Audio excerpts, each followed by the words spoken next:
So, we have learnt about sedimentary rocks and igneous rocks. Now we will learn about metamorphic rocks. Now what are metamorphic rocks? See, what happens when the igneous rocks and sedimentary rocks, they are buried deep down the earth, deep inside the earth.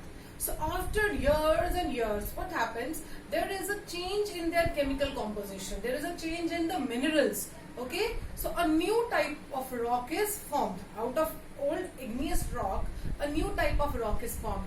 And out of sedimentary rock also, after millions of years, a new type of rock is formed. So those rocks, the newly formed rocks out of igneous and sedimentary rocks are called as metamorphic rocks.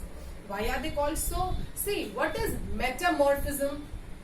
We have studied a frog or a butterfly. They undergo metamorphism. They undergo metamorphism. Yes, they are the animals which are metamorphic. Now what does it mean? They actually undergo a change. Like a frog, it lays eggs. Yes. Now what comes out of those eggs? A tadpole. A tadpole, it has a tail. Yes, and it has fins too, because it lives in water. Okay, but as the tadpole grows, during the time as the tadpole grows, what happens? The tail disappears, the fins disappears, and it grows into an adult frog, and then it comes and lives on land and water both. This is metamorphism.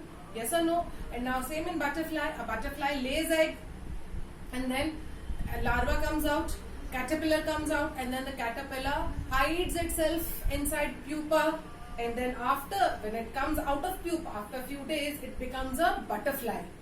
Yes or no? Yes, a caterpillar turns into butterfly. So this is metamorphism. Same way, igneous rocks and sedimentary rocks, after years they become metamorphic rock, and this process is called as metamorphism.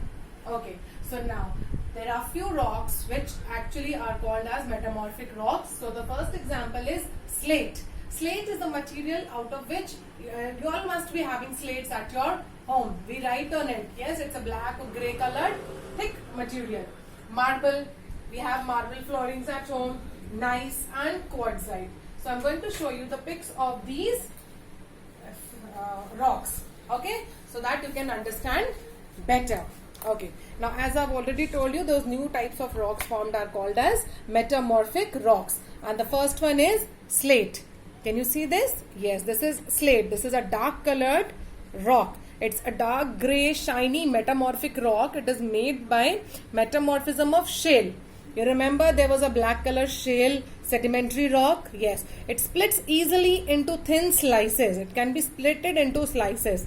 Okay, that is why it is used in making slates and blackboards. Blackboards in our school are the best examples of slates. Okay, now it is also used in making slanting roofs of buildings. Where the roofs are slanting, it is used to make the slanting roofs. Now the next one is marble. Next one is marble. This is formed from limestone. Okay, it is found in various colors and can be carved and polished easily. Okay, we see a lot of marble rocks in Bheda Ghat, Dhuandhar in Jabalpur. Yes, those white stones are basically marbles. Okay, and it is used to make statues, buildings. The Taj Mahal is actually made up of white marble. We also use marbles for the flooring in our houses. Now the next one is gneiss. Although the spelling is G-N-E-I-S-S, but we pronounce it as gneiss. This is actually formed from granite. Granite is again a sedimentary rock, as I've explained you. Okay, so this is formed from granite, this gneiss. Okay, now during the process of metamorphosis, the mineral within it separates to form bands which can be seen separately. You can see these bands in gneiss easily. Okay, and the last one is quartzite. Okay, this is actually the hard form of sandstone. This is the hard rock made from metamorphosis of sandstone. Sandstone is, you remember the grains of sand which comprises and makes sandstone. So quartzite is the hard form of that. That means this is a metamorphic form of that sedimentary rock. So now we should quickly recap what we have learned about rocks. Three types of rocks: igneous, sedimentary, metamorphic. Examples of igneous rocks are basalt, granite, pumice and obsidian. Examples of sedimentary are sandstone, conglomerate, shale and limestone. And examples of metamorphic rocks are slate, marble, gneiss and quartzite. So this is all about types of rocks. I hope you all have understood.